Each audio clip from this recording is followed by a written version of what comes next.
Hi all, welcome back to IGNOU MBA. Today we're going to discuss the question paper of MMPM-005, that is Marketing of Services, for December 2023. Okay, so let's see the questions one by one. Okay, so the first one is, how do services differ from products? The first question have come from block 1, unit 1. In the unit 1, you can see the answer for what is the difference between goods and services. Okay, so the same thing I have given in the note over here. So what we can say about goods and services? Yes, the term goods refers to the tangible products, and when we talk about services, it refers to the comforts, benefits and facilities supplied by other integers. Also, goods are tangible or products are tangible. They can be seen or touched, but in case of services, they are intangible. When we talk about the ownership of the goods, it passes from buyer to seller, and the moment buyer pays or buys the product, right? But in case of services, the service ownership is non-transferable. Then evaluating good is easy since the quality standards are uniform, but evaluating services is really challenging since each service are different from each other. Now when we talk about the replacement of products or services, for products we can return or replace with a vendor, but in case of service we cannot return or exchange the services once they have been performed. Then the seller and the goods, they can be distinguished in case of goods, but in case of services we cannot distinguish each other. They are linked because the goods physical attributes and specifications will always remain the same, whereas the services will never have the same attributes. So good can be stored for later use. It's not perishable, but in services they are perishable, right? Services are time sensitive, so they cannot be used within a specified period of time. Goods are produced first, traded and then consumed, but in case of services they are simultaneously produced and used. Now let's see the second question. What are the marketing implications of service characteristics? Okay, so this question, the marketing implications is there in our block 1 itself. We can find the answer in our text. Services have a number of unique characteristics that make them really different from products, right? We have seen some of the characteristic in the above tabular difference, right? So some of them are intangibility, inseparability, heterogeneity, perishability, and lack of ownership. And these characteristics, they really have significant marketing implications of service. Okay, so let's see them one by one. The first one is intangibility. Since services cannot be seen, touched, or tried before purchase, it's hard to convey their benefits, right? So how we can, the intangibility, how can we cover it? We can make strong branding or testimonials or reviews to build trust in customers, right? So demonstration and trials can be used in order to make the intangible more tangible. Okay, and when we talk about the emphasis on benefits, marketing messages must focus on the benefits and outcomes of the service rather than the features. Now let's see the inseparability. As we have seen that services, they are inseparable because services are often produced and consumed simultaneously, right? And so the employees must be well trained to deliver such service quality. So the settings of the service is delivered need to be invited and conducive to positive experiences. Also customized service to meet the individual customer needs, and that can enhance satisfaction and loyalty. And then one of the most greatest feature is heterogeneity. Variability in service delivery, it can lead to inconsistent customer experiences. Also standardization is possible in services, right? Because customization is done in services as per the customer needs.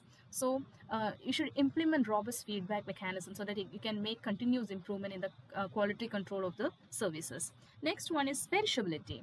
Yeah, we have seen that one of the characteristic of services is perishability. Services cannot be stored, or making it crucial to balance supply and demand. We can store product, but we cannot store any services, right? So there should be efficient scheduling and resource allocation to optimize the service delivery. So offering time-based promotions or discount, it can help manage the demand fluctuations. So you should implement reservation and booking system, like helps ensure optimal user service capacity. Then comes lack of ownership. As we have seen that services, they lack ownership. They focus on selling the experience rather than the product. So offering membership or subscription services, it can enhance customer loyalty and then provide a steady revenue stream. Also the after service engagement helps to maintain the customer engagement after the service experience. So it is really crucial for building a long-term relationship with the customer. And when we talk about the value communication, because it's emphasized the value and benefits derived from the service, as customers do not take physical ownership. Then comes the overall marketing strategies. Yeah, services, they need more trust building, right? Because in case of product they are tangible, but services, since it is intangible, you should make more, you should establish the trust through strong branding and transparent communication. So CRM plays an important role in services. Also implementing quality assurances to ensure consistent service delivery. So digital presence, like to provide information or facilitate bookings and gather feedback. So continuously bringing innovations and improvement in the service offerings based on customer feedback, it can improve the services. So by understanding all these characteristics and their implications, marketers, they can develop effective strategies to promote services, manage customer expectation, and then build strong customer relationships. Now let's see the second question: differentiate between high contact, medium contact, and low contact services. Unit 3. In block 1, unit 3, you can see the answer for this question, the contact services. Okay, you can see the consumption stage, where it is divided into 3 type of service, that is high contact service, then low contact, and then medium contact. Okay, so I have taken the answer from here itself. Now let's see the answer. So, a service encounter is when a customer interacts directly with the service, right? So in some cases, the entire customer service process, it is really very short.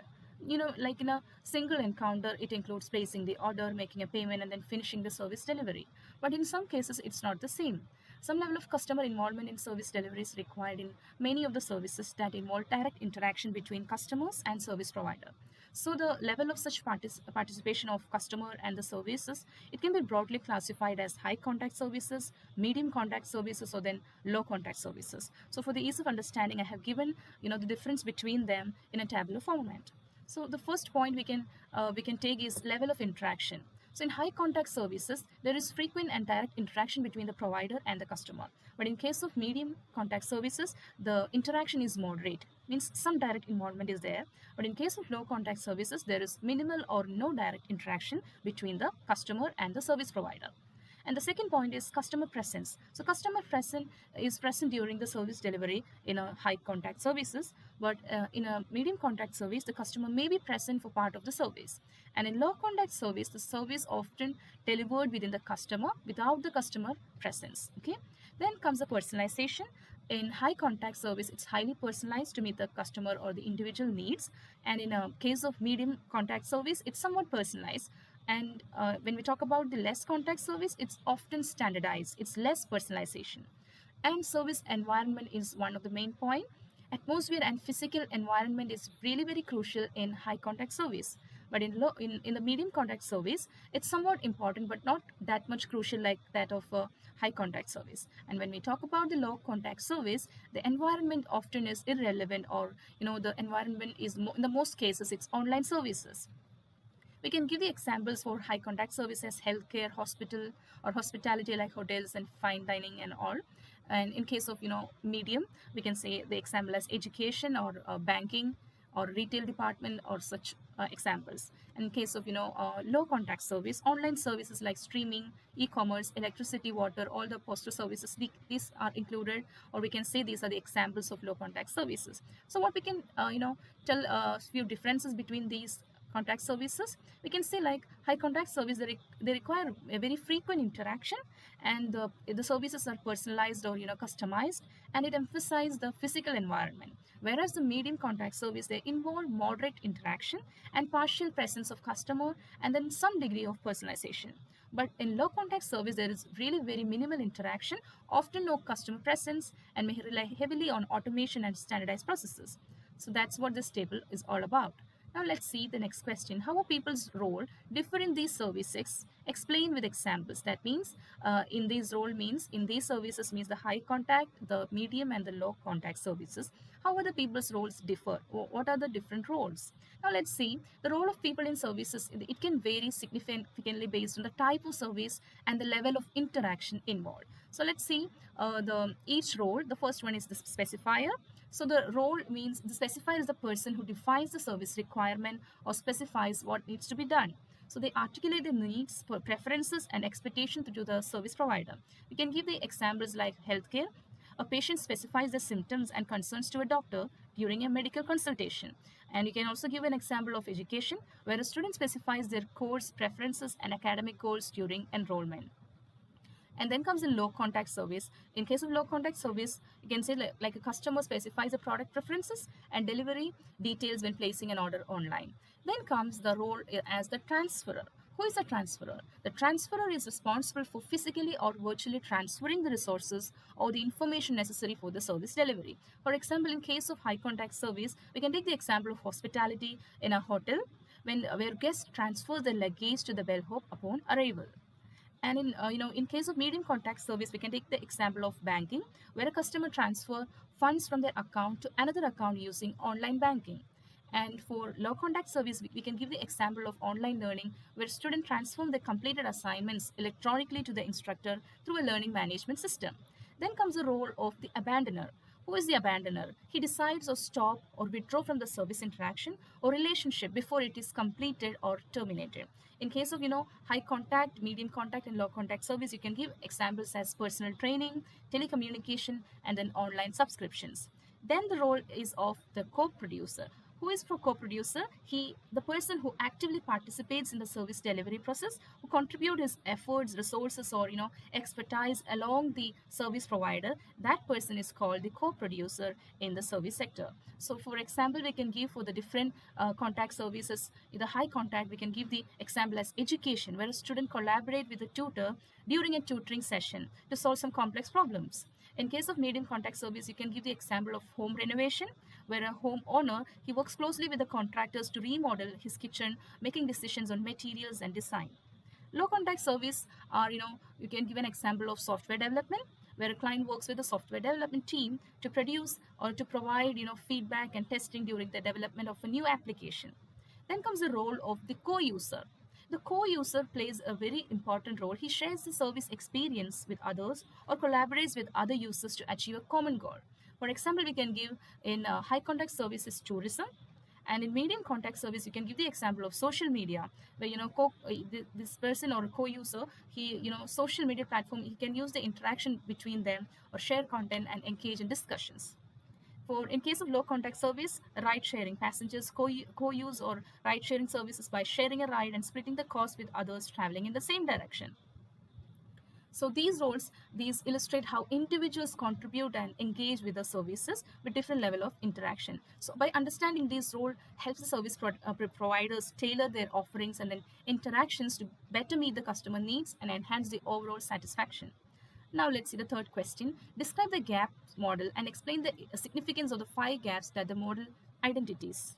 Has come from block 4 unit 11 service quality. In this unit, you can see the answer for impact of technology on gap model of service quality. Okay, so I have prepared the note from here. So what do you mean by the gaps model? It's used by the manager of a service firm to strive to enhance service quality and the customer satisfaction. And this model, it provides a structured approach to identify and address key areas for improvement. Okay, so the 4 gaps, there occurs 4 gaps in service delivery, starting from understanding customer expectation to delivering on service promises. So in this strategic framework, each gap represents a critical point where service quality may falter. So by understanding the customer expectation, it's really fundamental to delivering exceptional service to the customers. So without a clear understanding of what customer needs or what are their expectation, the service firms risk falling short in meeting the needs and demands. So thus addressing gap plays an important role in service management. This is because understanding customer expectation is foundational to delivering high quality service. So the first addressing gap one is not knowing what customers expect. So we can fill this gap by conduct comprehensive market research or customer surveys and feedback analysis. So we can fill this gap by knowing what customer really expect from the service provider. You can implement customer segmentation strategies to understand the needs and preferences of different customer segments. Then the second gap is not selecting the right service designs and standards. So based on the insights that came from gap 1, the service provider, they can develop and design service offerings and standards that align with the customer expectation and preferences. So it involves cross-functional teams, including various departments like marketing, operations, and then customer service and so on. The gap 3 is not delivering the service standards. Implement training program or skill development initiative to ensure that the frontline employees possess the necessary competencies and the capabilities to deliver the service according to the established standard. So you can invest in technology or infrastructure to provide better service quality to the customers. Then comes the fourth gap, that is not matching performances to the promises. So to fill this gap, what we can do is you can develop and implement effective communication strategies, or you can ensure transparency and honesty in marketing. So you should proactively manage the service recovery processes to address instances where service falls short of customer expectation. And now let's see the service quality dimensions. What are the dimensions? Yeah, there are 5 dimensions, which are reliability, responsiveness, assurance, empathy, and tangibles. Okay. So go through all these dimensions. They are very important. And then what is the significance of these 5 gaps? Yeah, the first and the foremost significance is the improvement focus. This model, it provides a structural framework for identifying specific areas where improvements are needed to enhance service quality. And then customer centric approach, by focusing on customer expectation and perception. This model helps to emphasize the importance of aligning service delivery with customer needs. Also, it helps in continuous improvement in the standard of service providing by filling these gaps. Also, this helps in the competitive advantage. By closing all the gaps, service provider, they can lead to improved customer retention, positive word of mouth, and a competitive edge in the marketplace. So in summary, we can say the gaps model is a valuable tool for service manager to analyze and improve service quality by addressing what is customer expectations and the service specifications or communication strategies. So closing these gaps effectively, they can result in enhanced customer satisfaction and long-term business success. So now let's see the next question. It's a short note, that is pricing report. So we can see this question in block 2 unit 5. In this unit we can find the answer for the pricing tripod. What are the 3 important things is cost to firm, competitors pricing, and the value to consumer. These are considered as the 3 important pricing strategies that is used as a framework. Now let's see the answer for it. So the pricing tripod, it's a framework that is used in marketing and business strategy to understand the 3 fundamental elements like we said before. What are the 3 fundamental elements? The first one is cost. So cost refers to the expenses incurred by a business in producing, distributing, and delivering its product to or services to the customers. So by understanding cost is really crucial, as it forms the baseline for determining the minimum price at which a product or service should be sold to ensure profitability. So that's all about cost. That is the first one. And then the second one is customers. So customers represent the target market segment for the product or services. And the significance of customers is that its customer-centric pricing ensures that prices resonate with the value of the offerings from the customer's perspective. So the role of customers in services is its market-based pricing strategy, such as value-based pricing that focus on aligning prices with customer expectations and the perceived value of the product. The third one is competition. So competition, it can include other business offering similar products or services within the same market or the industry. And when we talk about the significance in the services, its competitive dynamics influence pricing decision by affecting market positioning, differentiation strategies, and market share.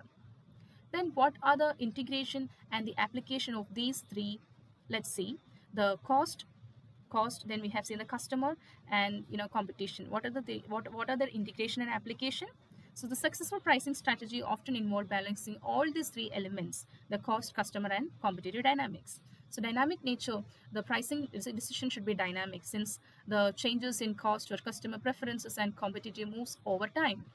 So the pricing tripod serves as a strategic tool for businesses to optimize pricing decisions. So in essence, we can say that the pricing tripod provides a structured approach, or it's a framework that is used to navigate the complex pricing decision by integrating the insights from cost, then the customer behavior, and the competitive dynamics. Okay.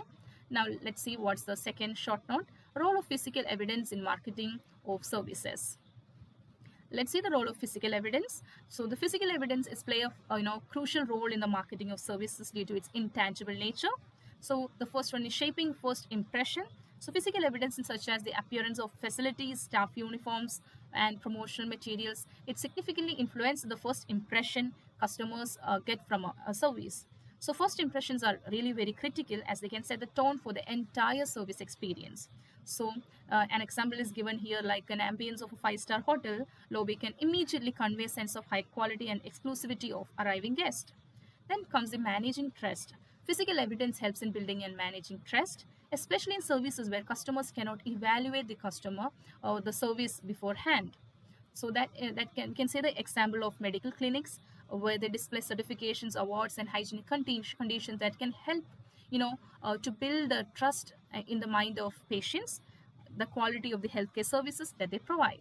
Facilitating quality of service. Physical evidence, it also supports and enhances the quality of service delivery by providing the necessary infrastructure, tools, and environment. For example, we can say that in a restaurant, the quality of table settings or the cleanliness and the efficiency of the kitchen setup, they can directly impact the dining experience. Changing the image is also one of the important point in physical evidence, since it uses strategically to change or reinforce the image of a service brand. So rebranding, a service often involve change in physical evidence, such as redesigned logos or updated interiors or new staff uniforms. So, for example, we can say a bank undergoing a rebranding. They might renovate its branches, introduce modern interiors, and adopt a more contemporary logo to appeal to younger customers. And then providing sensory stimuli. Physical evidence also engages the senses of customer. For example, a spa may use soothing music, pleasant scents, and soft lighting to create a relaxing atmosphere that enhances the customer's experiences. Socializing employees. Physical evidence also plays an important role in socializing the employees by creating a consistent and professional work environment. For example, a corporate office with branded decor, clear signage, and a well-organized layout, they can help employees align with the company's values. So in conclusion, we can say that physical evidence plays an integral component. It acts as an integral component of service marketing that helps to bridge the gap between the intangible nature of services and the customer perceptions. Now let's see the next, a short note, that is positive and negative advocacy. Block 4, you can see the answer for positive and negative advocacy. You can see the short note here, it's already given. Now let's see the note that I have prepared.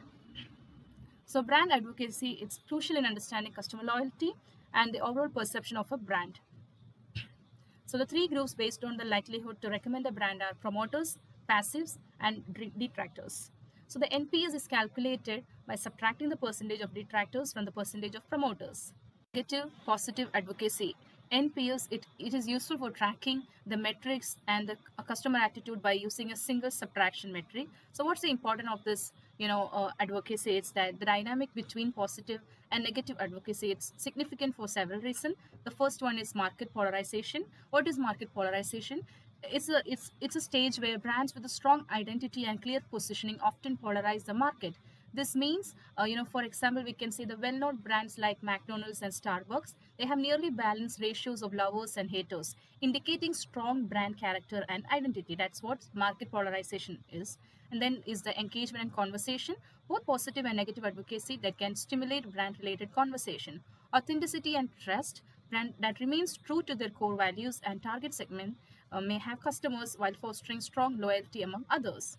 Ultimate sales force. Brand with strong advocates, those who are willing to defend and promote the brand online and offline, they have ultimate sales force. So in conclusion, what we can say is that the negative and positive advocacy, it offers a straightforward way to measure brand advocacy. The interaction between both the advocacy provides deeper insights into customer loyalty and engagement. So strong brands often polarize opinions that results in passionate promoters and equally vocal detractors. Okay, so therefore we can say brands should focus not only on increasing their NPS, but also on understanding and leveraging the dynamics of positive and negative advocacy to build a robust and engaged customer base. Let's see the next. What is the next short form? Is that the impact of technology on customer services. So this there is in our text the impact of technology. What is the impact of technology on customer services? Let's see. The first one is increased accessibility and convenience. Yeah. So we can say that technology, it enables businesses to offer customer service round the clock 24/7, right? Like for example is online banking, which allows customers to perform transaction and access services at any time without needing to visit a physical branch.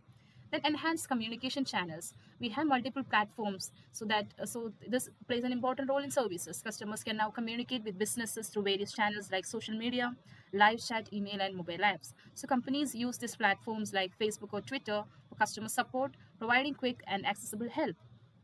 Also, personalization is possible since technology allows businesses to collect and analyze the customer data. So, e-commerce site, they use browsing and purchase history to suggest the products tailored to individual customer preferences. Efficiency and speed is also one of the most important significance of technology and services, since automated systems streamline the routine task that reduce the wait times and improving service efficiency. And then the improved customer experience is also one of the importance of technology and services. Advanced technology like artificial intelligence or AR, they create more interactive and engaging customer service experiences. For example, the augmented reality apps in retail allow customers to visualize the product in their own space before purchasing. Cost reduction is also one of the significance in this technology, because technology reduces the cost of customer service operations by automating process and improving resource allocation. And then the enhanced feedback mechanism. Real-time feedback technology enables real-time collection and analysis of customer feedback. Also, technology helps in allow businesses to reach globally, right? Because multilingual chatbots and global customer service centers, it caters to customers from different regions. So in conclusion, we can say that technology impacts on customer services, enhancing accessibility, personalization. By leveraging technological advancement, businesses can better meet customer expectation. They can drive satisfaction and maintain a competitive edge in the market. Now the section B, this question is compulsory in our exam. Here you can read the whole thing. It's given a this paragraph you can read, and then after reading there are two questions. They are of 10 marks each. Justify the differential pricing strategy for services. So you have to give the answer for differential pricing strategies, and then you have to give the answer for what are the possible advantages or disadvantages of differential pricing over uniform pricing. So differential pricing and uniform pricing, all these are there in our text itself. So that's the end of our video. Hope you have find it helpful. So please go through these notes very more and more. There are many videos in our playlist, you can find them, and if you find it helpful, you can share it with your friends, and don't forget to subscribe the channel, because I'll be uploading more videos in the coming days. So all the best for your exam, and do well. Thank you.